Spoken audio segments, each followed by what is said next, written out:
Comment éduquer nos enfants, tu vois ce que je veux dire? Ouais, c'est difficile. Ouais. C'est difficile pour l'éducation des enfants. Pourquoi? Parce qu'aujourd'hui, puisque le père est pauvre, la mère est pauvre, les deux sont obligés de sortir de la maison pour aller se battre. Ils laissent l'enfant sur TikTok qui est en train de regarder les filles qui tournent les fesses à longueur de journée. C'est compliqué. Pourquoi? Parce qu'aujourd'hui, l'enfant est éduqué par Internet. Et Internet comporte aussi d'autres... On appelle ça la guerre immatérielle. C'est quoi la guerre immatérielle? Lorsque les autres se rendent compte que, voilà, venir avec les soldats, ça coûte quand même cher. Donc, si on doit venir conquérir, par exemple, le Togo, qu'est-ce qu'il faut faire? S'il faut venir avec les soldats au Togo, avoir une base militaire au Togo, financer ces soldats-là, le carburant et tout ça, ça coûte cher. Donc, aujourd'hui, il y a des nouvelles guerres. On appelle ça les guerres immatérielles. La guerre immatérielle, c'est par exemple quoi? C'est par exemple l'homosexualité. Ça veut dire que, ok, les Togolais, comme on ne veut pas venir faire la guerre chez eux, on va faire en sorte qu'ils regardent des programmes télé qui conditionnent leur façon de penser. Donc, chez eux, qu'est-ce qu'ils regardent en général? Ils regardent nos bouquets.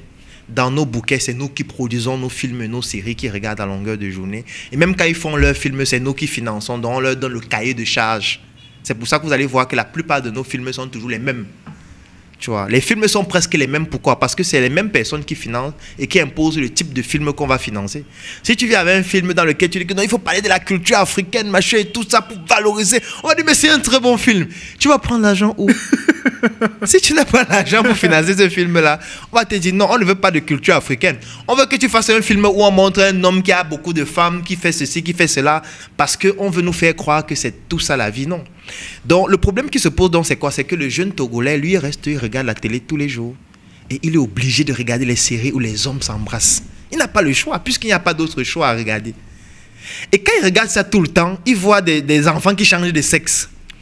C'est ce qu'on appelle la guerre immatérielle. Parce que tu ne peux rien faire face à ça. Tu vas regarder un jeu vidéo, dans les jeux vidéo, il y a les homosexuels. Tu regardes un dessin animé, dans les dessins animés, il y a les homosexuels. Il y a une façon de penser. On te montre comment aujourd'hui l'homme doit devenir une femme.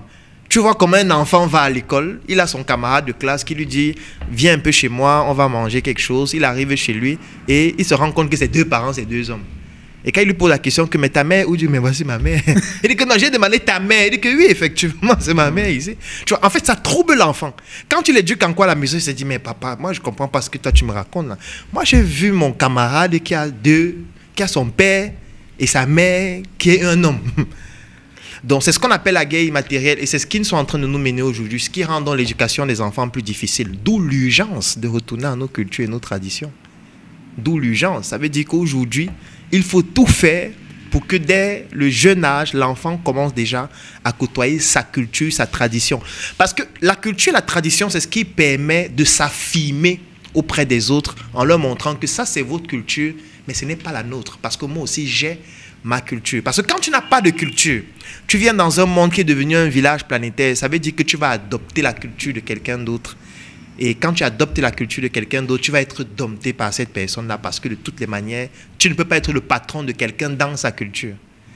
Donc, si on veut éduquer nos enfants aujourd'hui dans un monde où ils nous mènent une guerre immatérielle, violente et tous les jours, ça commence par comprendre nos cultures, permettre à nos enfants de commencer déjà très tôt à pouvoir se familiariser à nos traditions et de pouvoir s'affirmer en tant qu'Africain.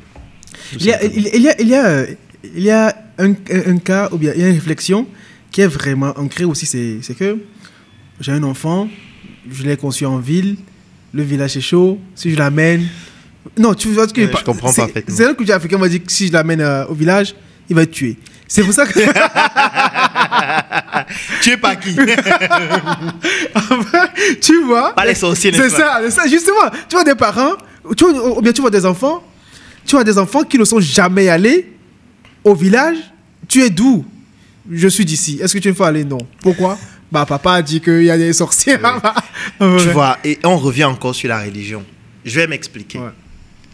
Moi, dans ma langue maternelle, il n'y a pas un mot qui veut dire sorcier. Il n'y a pas un mot qui veut dire diable. En fait, la sorcellerie n'existe pas dans nos religions traditionnelles, dans nos cultures traditionnelles. Je m'explique. Si vous prenez le dictionnaire, vous essayez de savoir c'est qui un sorcier. Un sorcier, on peut considérer ça comme quelqu'un qui a fait un pacte avec le diable. Ça veut dire que c'est quelqu'un qui utilise les outils du diable pour pouvoir faire du mal. Si on considère que le diable, c'est le dieu du mal, et que le sorcier fait donc du mal aux gens, il tue des gens, il mange les bébés dans les ventres des gens. Donc le sorcier, c'est un peu comme un soldat de Satan, un soldat du diable. Le diable qui est par opposition à Dieu. Sauf que dans notre tradition, il n'y a ni Dieu ni le diable. Dans notre tradition, il n'y a pas le diable. Moi, il n'y a pas un mot dans ma langue qui veut dire le diable, qui veut dire le démon, qui veut dire Dieu. Ça, c'est occidental. Ça, c'est la religion. C'est dans la religion qu'il y a Dieu et son opposé. Parce que si on enlève le diable dans la religion ne va plus exister. Parce que si on te dit aujourd'hui qu'il n'y a plus le diable, ça veut dire que commettre des péchés, ça ne sert plus à rien. Qu'importe ce que tu fais, tu vas seulement aller au paradis. Mais c'est que personne ne va plus aller à l'église. Puisqu'on va à l'église parce qu'on a peur d'aller en enfer.